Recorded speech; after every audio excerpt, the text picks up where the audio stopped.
मुख्यमंत्री योगी आदित्यनाथ ने बांग्लादेश में हो रही हिंसा पर कहा कि याद रखना, सनातन कमजोर होगा तो देश कमजोर होगा, देश कमजोर होगा तो सनातन के सामने अस्तित्व का संकट खड़ा होगा। जाति, क्षेत्र और भाषा उसके सामने कोई मायने नहीं रखेगी और इसलिए इस बात को ध्यान में रखना। सीएम ने कहा कि बांग्लादेश के मुद्दे पर सब मौन है क्योंकि मरने वाला हिंदू है। सनातन कमजोर होगा तो देश कमजोर होगा, देश कमजोर होगा तो सनातन के सामने अस्तित्व का संकट खड़ा होगा।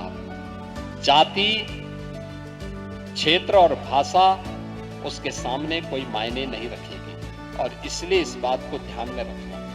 मुख्यमंत्री योगी आदित्यनाथ ने कहा कि देश का दुश्मन आंखें लगाए बैठा है। आप बट गए तो फिर कटने के रास्ते भी खुल जाएंगे, उसको भी मत होने देना। देश अच्छी दिशा में आगे बढ़ रहा है, देश आगे बढ़ेगा। जो देश अपनी सांस्कृतिक आध्यात्मिक मूल्यों से अलग हो जाता है, उसका वर्तमान भी सुरक्षित नहीं होता और उसका कोई भविष्य भी नहीं होता। जो देश अपनी सांस्कृतिक मूल्यों से, अपने आध्यात्मिक मूल्यों से च्युत हो जाता है, अपने महापुरुषों पर गौरव की अनुभूति नहीं करता, अपने मूल्यों और आदर्शों से विरत हो जाता है, उसका वर्तमान भी सुरक्षित नहीं होता और उसका कोई भविष्य भी नहीं होता है। मुख्यमंत्री योगी आदित्यनाथ ने कहा कि पीएम मोदी के नेतृत्व में भारत ने एक लंबी यात्रा तय कर ली है और भारत एक लंबी यात्रा के लिए अपने आप को तैयार कर रहा है। भारत दुनिया की एक बड़ी ताकत बनेगा। कोई दुनिया की ताकत अब भारत को रोक नहीं सकती है। दुनिया के अंदर तमाम झंझावातों और तूफानों को झेलते हुए जो एक सभ्यता और संस्कृति आज भी पूरी गरिमा और गौरव के साथ खड़ी है, वह केवल हमारा सनातन धर्म और सनातन संस्कृति है।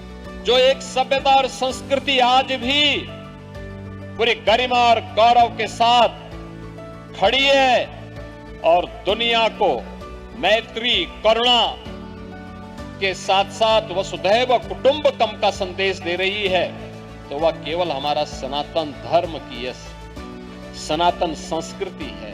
मुख्यमंत्री योगी आदित्यनाथ ने कहा कि राज्यपाल का अभिभाषण सरकार की उपलब्धियों और भावी कार्य योजनाओं का एक महत्वपूर्ण दस्तावेज होता है, जिसे राज्यपाल के माध्यम से सदन के पटल पर रखते हुए पूरे प्रदेश की जनता जनार्दन को समर्पित किया जाता है। सामान्य बजट 11 फरवरी को वित्तीय वर्ष 2026-27 के लिए पेश किया जाएगा, जिसके बाद चर्चा की जाएगी। आखिर में अनुदान मांगों को पारित किए जाने के साथ ही बजट सत्र जो 20 फरवरी तक चलेगा, इसी कार्यक्रम के अनुरूप बजट सत्र की कार्यवाही निर्धारित की गई है। अभिभाषण सदन के पटल पे रखा जाएगा। उसके तुरंत बाद उत्तर प्रदेश का आर्थिक सर्वेक्षण भी सदन में प्रस्तुत होगा। मुख्यमंत्री योगी आदित्यनाथ ने कहा कि पिछले 9 सालों के दौरान विधानमंडल में कार्यवाही के नए कीर्तिमान स्थापित हुए हैं। बजट सत्र पर प्रदेश देश की निगाहें होंगी। माननीय सदस्यों के लिए यह अपने महत्वपूर्ण मुद्दों को भी उठाने का मंच बनेगा। बजट सत्र उत्तर प्रदेश के विकास की इस स्पीड को और तेज करने में बड़ी भूमिका का निर्वहन करेगा। बजट सत्र उत्तर प्रदेश के विकास की इस स्पीड को और तीव्र करने में एक बड़ी भूमिका का निर्वहन करेगा। मुख्यमंत्री योगी आदित्यनाथ ने विधानमंडल के सभी सदस्यों से अपील करते हुए कहा कि विधानमंडल लोकतंत्र का महत्वपूर्ण आधार स्तंभ है। किसी भी सदस्य को कोई मुद्दा उठाना है तो कार्यवाही बाधित करने के बजाय संवाद करे, क्योंकि सरकार संवाद से समस्या के समाधान में विश्वास करती है। यह संवाद से चलता है, कार्रवाई को बाधित करके नहीं। हम लोगों ने बार बार कहा है कि सरकार संवाद से समस्या का समाधान पर विश्वास करती है। मुख्यमंत्री योगी आदित्यनाथ ने कहा कि राज्यपाल के अभिभाषण के तुरंत बाद सदन के पटल पर उत्तर प्रदेश का आर्थिक सर्वेक्षण भी पेश हुआ। हमने यूपी को बीमारूपन से उबारकर भारत की इकोनॉमी की ब्रेक थ्रू के रूप में स्थापित किया है। इन सभी कारकों और यूपी के आर्थिक उन्नयन की इस यात्रा को जानने का अधिकार जनप्रतिनिधियों और जनता जनार्दन को भी होना चाहिए। यूपी के बीमारूपन से इसको उभार करके भारत की इकोनॉमी के ब्रेक थ्रू के रूप में उत्तर प्रदेश को स्थापित किया है।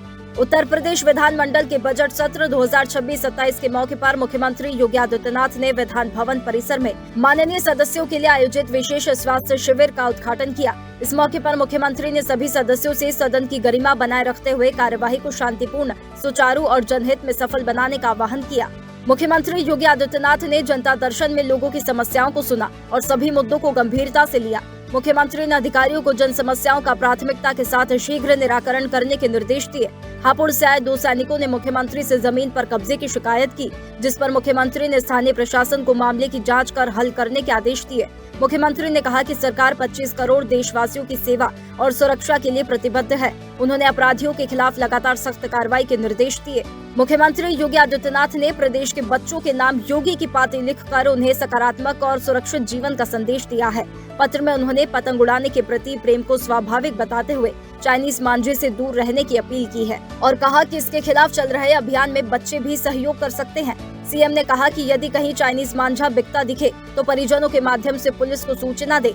उन्होंने बच्चों में मोबाइल की बढ़ती लत पर चिंता जताते हुए कहा कि गेम और रील न केवल कीमती समय बर्बाद करते हैं बल्कि आंखों को भी कमजोर बनाते हैं। मुख्यमंत्री योगी आदित्यनाथ ने लोकप्रिय राजनेता महाराष्ट्र के उप मुख्यमंत्री एकनाथ शिंदे को जन्मदिन की हार्दिक शुभकामनाएं दी है। सीएम ने कहा कि भगवान सिद्धिविनायक जी से आपके उत्तम स्वास्थ्य, सुदीर्घ एवं सुयशपूर्ण जीवन की कामना है।